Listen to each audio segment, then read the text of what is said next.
নমস্কার, north east নিউজে আপনাদের স্বাগত জানাই। আমি মাম্পি চৌধুরী।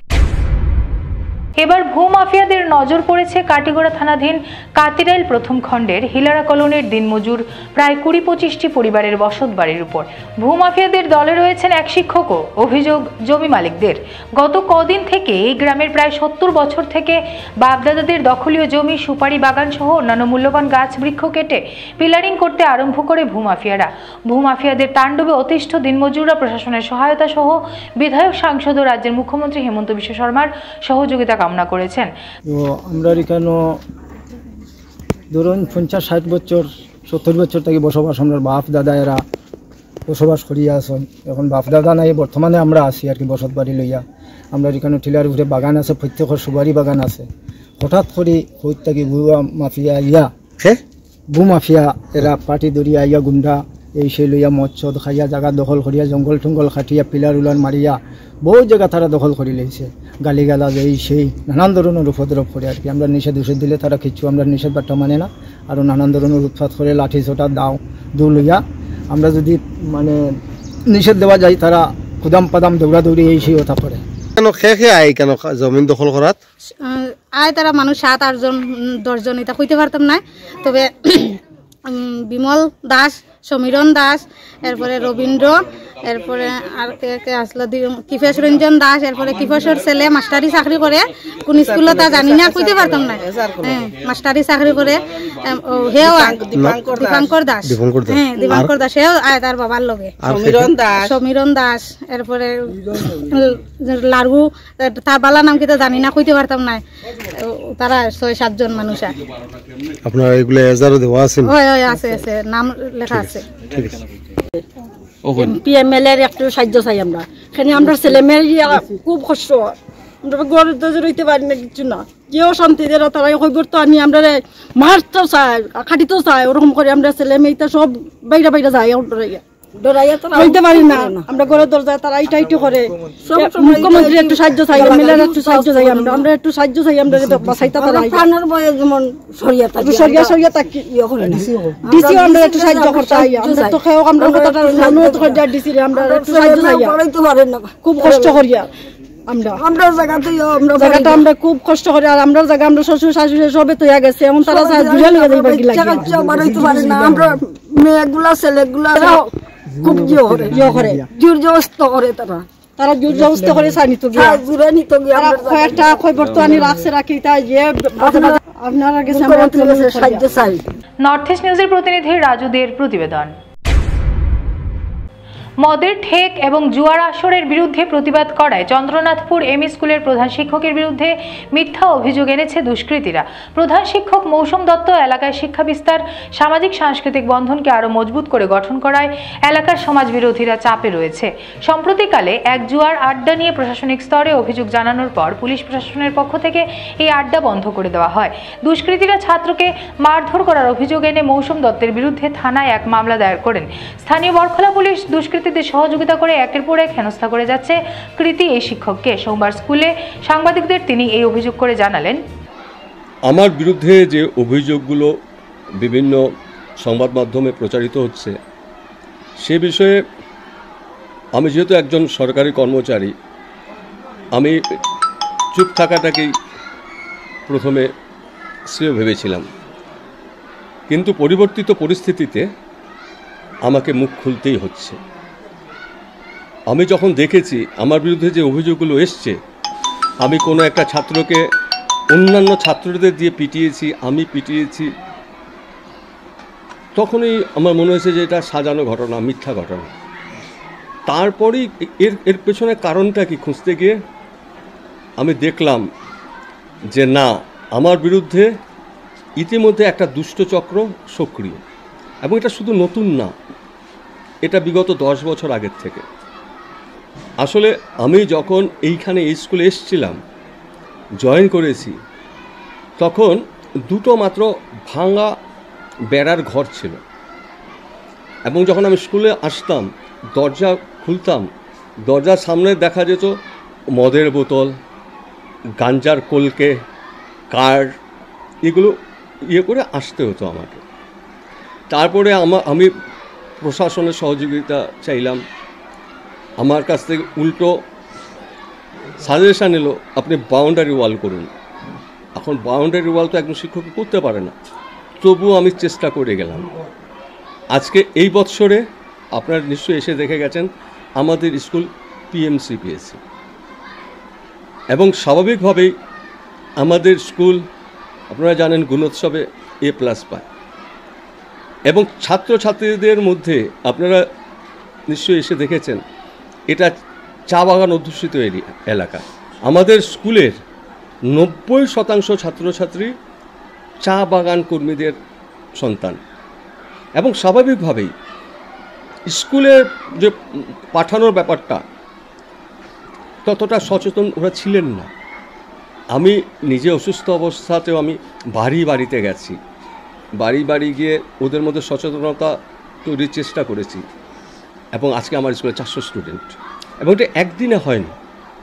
তারপরে যখন আমি দেখলাম আমাদের স্কুলটা 8 কিলোমিটার রেডিয়াসের ছাত্রছাত্রীরা আসে, 8 কিলোমিটার রেডিয়াসের মধ্যে আর কোনো স্কুল নেই, স্বাভাবিকভাবেই ওদের পড়াশোনা LP পর্যন্তই চলতো, এরপর আর কেউ ME স্কুলে পাঠাবার চেষ্টা করতেন না।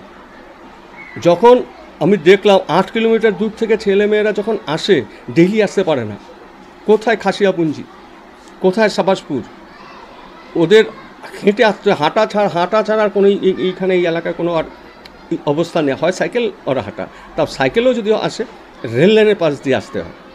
তখন আমরা ঠিক করলাম, এবং সবচাইতে মজার কথা এই যে চা বাগান কর্মী মহিলারা যারা আছেন ওনারা আমাকে বেরিয়ে এলেন, ওনাদের কাজ শেষে আমাকে সঙ্গ দিলেন, এবং আমি টোটাল এরিয়াতে 10টা সান্ধ্য কেন্দ্র খুললাম।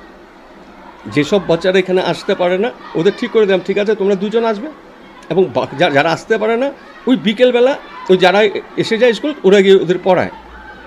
এভাবে করতে করতে ওদের মধ্যে উৎসাহটা বৃদ্ধি হলো, এবং পাশাপাশিভাবে যারা মহিলারা ছিলেন ওনাদের মধ্যেও একটা আলাদা একটা চিন্তাভাবনা, আলাদা একটা উৎসাহ বেরোলো।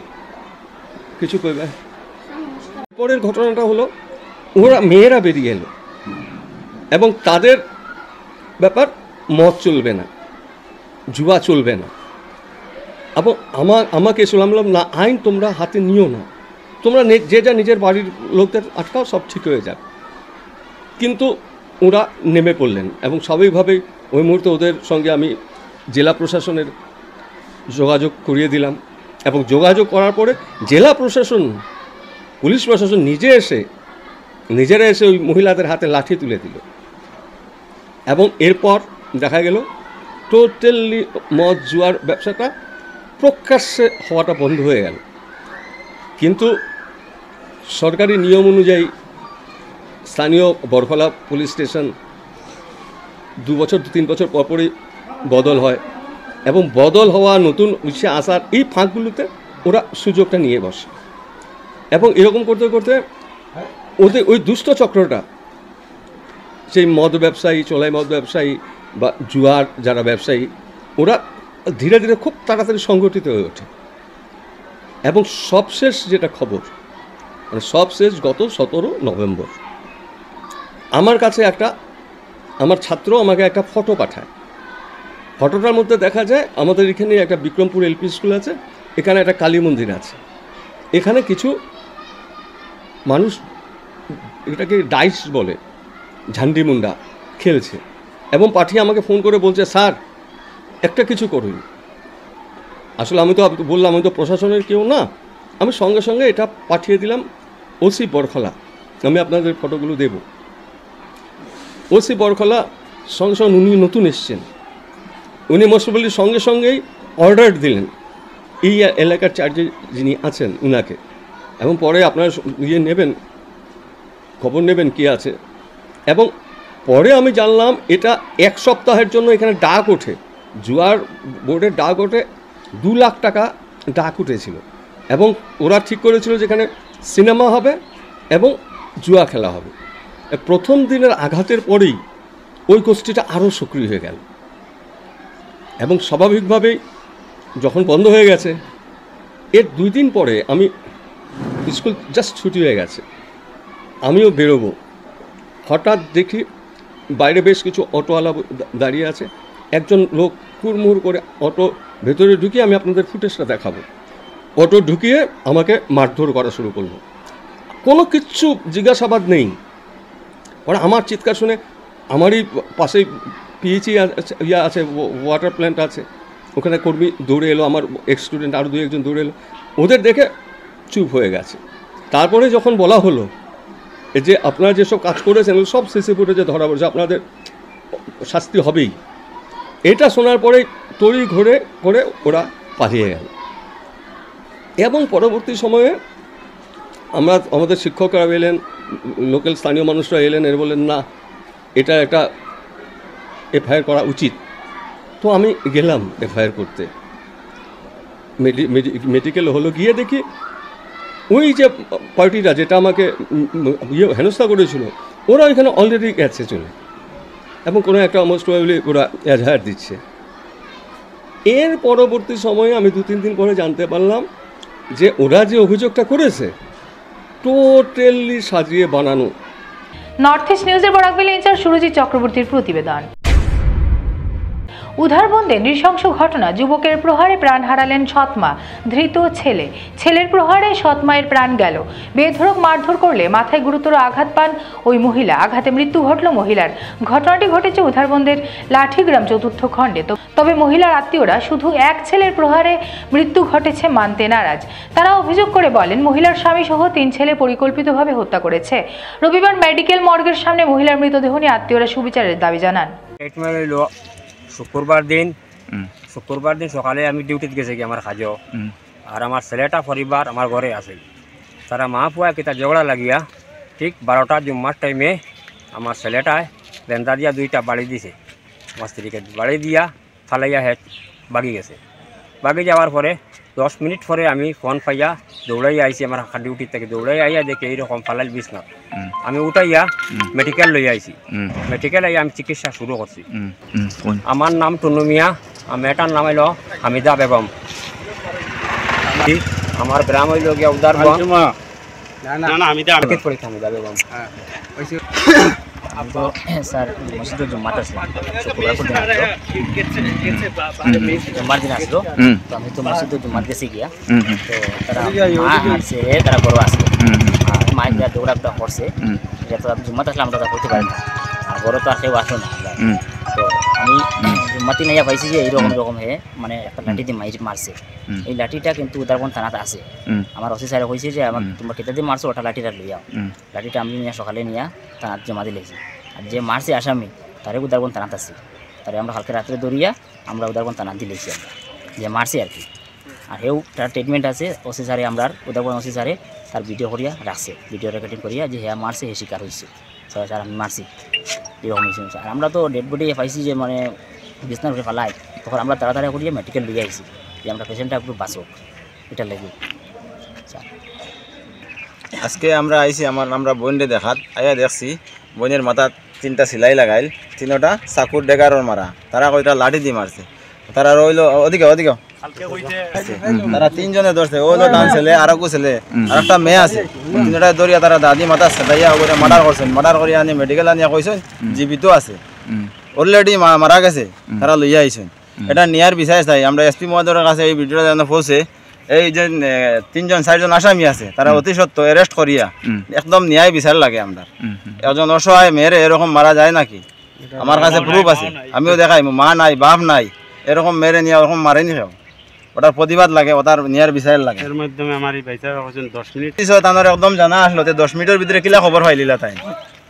টোটাল হইলো তারা আসামি, 4 জন তারা আসামি, এটা নিয়ার বিচার লাগে। আপনারা একটা নামাজ আমরা শেষ হইতেছে শুক্রবারে 1 ঘন্টা সময় লাগে, তান বড় ছেলে স্টেটমেন্ট দিছে, নামাজের পরে আইয়া তারা খবর পাইছে, পাইয়া আইয়া শুক্রবার নামাজ 10 মিনিটের ভিতরে শেষ হয়ে যায়। ছেলে কইছে আমরা নামাজ শেষ করে আপনারা দেখুন, ওটা এসপি মহোদয়ের কাছে রিকোয়েস্ট, আমরা উপযুক্ত ন্যায় বিচার চাই। নর্থ ইস্ট নিউজের প্রতিনিধি হিফজুর রহমান বড়ভূইয়ার প্রতিবেদন। মেহেরপুর প্রিমিয়াম লিগের প্লেয়ার নিলামে ব্যাপক সাড়া।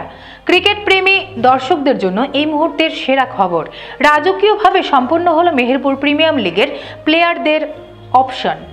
শিলচর ক্যামব্রিজ ইংলিশ স্কুলের মাঠে অনুষ্ঠিত নিলাম পর্বে রীতিমতো চাঁদের হাট বসে যায়। এদিন 8টি টিমের মধ্যে প্রায় 127 জন প্লেয়ার অংশগ্রহণ করেন। এর মধ্যে 2800 পয়েন্টে সবচেয়ে বেশি দামে বিক্রিত হয়েছেন রিপু আহমেদ। তাকে কিনেছেন নাইট সুপার কিংস। উল্লেখ্য, আগামী 1 ডিসেম্বর থেকে এমপিএল কন্ট্রোলারের উদ্যোগে শিলচর মেহেরপুর 5 ঘড়ি রোডের মেডিনোভা হাসপাতালের পাশে প্রথমবারের মতো হতে যাচ্ছে Meherpur premier league. Silchar Meherpur premier লিগে যারা অংশগ্রহণ করবেন তাদের প্রথম পুরস্কার হিসেবে 40,000 টাকা সঙ্গে বিশাল আকারের একটি ট্রফি দেওয়া হবে। দ্বিতীয় পুরস্কার হিসেবে রয়েছে 20,000 টাকা সঙ্গে বিশাল আকারের একটি ট্রফি। সেরা খেলোয়াড়দের রয়েছে 32 ইঞ্চি কালার টিভি সঙ্গে একটি ট্রফি। এদিন মেহেরপুর প্রিমিয়াম লিগের প্লেয়ার নিলামী অনুষ্ঠানে কমিটির পক্ষ থেকে উপস্থিত ছিলেন জুনাইদ আহমেদ, রিপু মজুমদার, প্রসেনজিৎ রায়, সাহেদ বড়ভুইয়া, রাজা লস্কর প্রমুখ। মেহেরপুর প্রিমিয়ার লিগ আমাদের এলাকার উদ্যমী যুবক ভাইদের উদ্বিগ্নে আজকে প্রত্যেক প্লেয়ারদের বিডিং করা হয়েছে, নিলাম করা হয়েছে।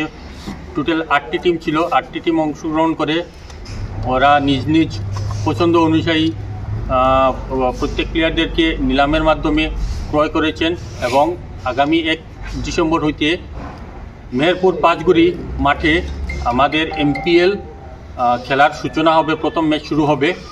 তাই আশা করি সবাই সহযোগিতা একান্ত আমরা পাব এবং সেই খেলা অত্যন্ত সুফল এবং সাফল্যমণ্ডিত হয়ে উঠবে। নর্থ ইস্ট নিউজের প্রতিনিধি অমল ঋষির প্রতিবেদন। 24 November Lions Club of Silchar Valley View ও প্রভাবতী দেবী চ্যারিটেবল ট্রাস্টের যৌথ উদ্যোগে এক বিনামূল্য চক্ষু পরীক্ষা শিবির আয়োজন করা হয়। ক্লাব ভ্যালি ভিউর সভানেত্রী বন্দিতা ত্রিবেদী রায়, গাইডিং লায়ন সঞ্জীব রায়, প্রজেক্ট চেয়ারপারসন সায়েদ আহমেদ বড়ভুইয়া, কোষাধ্যক্ষ সন্দীপ শীল, আব্দুল মতিন খান প্রমুখের উপস্থিতিতে মোট 25 জন রোগীদের ছানি শনাক্ত করা হয় এবং তাদেরকে আগামী 1 সপ্তাহের মধ্যে ভিন্ন ভিন্ন তারিখে চৌধুরী চক্ষু হাসপাতাল শিলচরে বিনামূল্যে অস্ত্রোপচার করা হয়। রোগীদের মধ্যে বিনামূল্যে ঔষধ বিতরণ করা হয়। মোট 103 জনের চক্ষু পরীক্ষা করেন ডক্টর ঋষি কুমারী ও অপটিমেট্রিক্স আশিস দেবনাথ। সাথে ছিলেন ক্যাম্প ইনচার্জ দেবজ্যোতি দাস। অন্যান্যদের মধ্যে উপস্থিত ছিলেন আমিনুল হক লস্কর, সাজেন লস্কর ও স্কুলের শিক্ষিকা তথা NS programme officer Kalyani Nath প্রমুখ। নর্থ ইস্ট নিউজের প্রতিনিধি রঞ্জিত কানুর প্রতিবেদন। আজ Lions Club of Silchar Valley ভিউয়ের ব্যবস্থাপনায় জেআর হায়ার সেকেন্ডারি স্কুল গণিগ্রামে আমরা একটি চক্ষু পরীক্ষা এবং ছানি শনাক্তকরণ শিবিরের আয়োজন করেছি। আমাদের সহযোগিতায় ছিল প্রভাবতী দেবী চ্যারিটেবল ট্রাস্ট। এখানে ওপিডি হয়েছে 100 অ্যাবাভ পেশেন্টস এবং 20 জনের ছানি শনাক্ত করা হয়েছে। ওনাদের বিভিন্ন ডেট দেওয়া হয়েছে। আগামী সপ্তাহে চৌধুরী আই হসপিটালে গিয়ে ওনাদের চক্ষু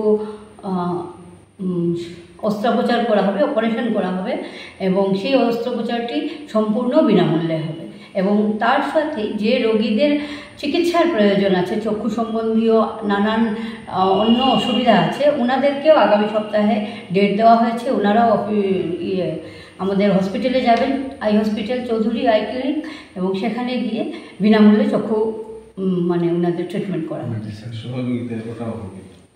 সাথেই আমাদের জেআর হায়ার সেকেন্ডারি স্কুলের ন্যাশনাল সার্ভিস স্কিমের যে শাখা আছে ওনাদের ছাত্রছাত্রীরা বিশেষ সহযোগিতায় ছিলেন এখানে, ওনাদের আমরা ধন্যবাদ জানাই। ধামাইল উৎসব আয়োজনে সম্মিলিত লোকমঞ্চের প্রস্তুতি বৈঠক। সম্মিলিত লোকমঞ্চের উদ্যোগে বিগত বছরের ন্যায় এবছরও অনুষ্ঠিত হতে যাচ্ছে ধামাইল উৎসব ও ধামাইল কন্যা প্রতিযোগিতা। শিলচর শিশু উদ্যানে আগামী 28 ও 29 ডিসেম্বর উক্ত প্রতিযোগিতা আয়োজনের ব্যাপারে সংস্থার সভাপতি ডক্টর অনুপ কুমার রায়ের পৌরোহিত্যে সম্মিলিত লোকমঞ্চের তরফে আয়োজিত বৈঠকে চূড়ান্ত সিদ্ধান্ত নেওয়া হয়। এদিন লোকমঞ্চের সভাপতি ডক্টর অনুপ কুমার রায় বলেন, এবারের ধামাইল উৎসব হবে বরাক ভিত্তিক। আমরা এ বিষয়ে একটি চূড়ান্ত রূপরেখা তৈরি করেছি। 3 জেলা থেকে প্রতিযোগীরা এবারের অনুষ্ঠানে অংশগ্রহণ করবেন। উল্লেখ্য, এদিনের বৈঠকে অন্যান্যদের মধ্যে উপস্থিত ছিলেন সংস্থার সম্পাদক ভাস্কর দাস, সাংস্কৃতিক সম্পাদক কানাইলাল দাস, উপসভাপতি সুপ্রদীপ দত্ত রায়, প্রচার সম্পাদক কমলেশ দাস, বরিষ্ঠ সদস্য দীপক নাথ, ঝিমলিনাথ, অঙ্কিতা ভট্টাচার্য, মণিমিতা গোস্বামী সহ অন্যান্যরা। নর্থ ইস্ট নিউজের প্রতিনিধি অমল ঋষির প্রতিবেদন।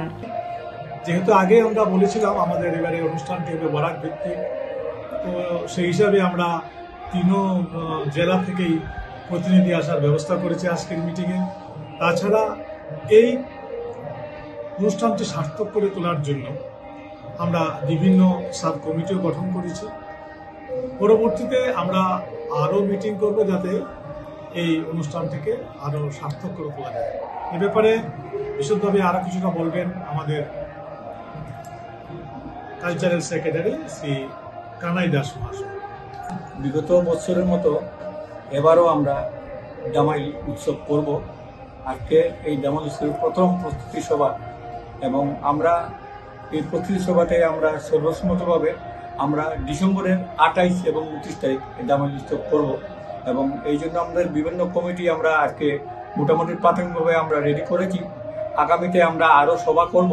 তো আমরা আপামার জনসাধারণকে জানাতেছি যে আমরা সঙ্গে সহযোগিতা করার জন্য এবং আমরা বিগত বছরের মতো এবারও জামাই কন্যাও আছে আমাদের, আর গ্রুপ জামাই কম্পিটিশনও আছে। এই দামাইল উৎসবের জন্য সেই ব্যাপারে সব কিছু রূপরেখা ঠিক করার জন্য এখানে সবাই মিলিত হয়েছি। আমরা সব রূপরেখা মোটামুটি আমাদের ঠিক হয়ে গেছে।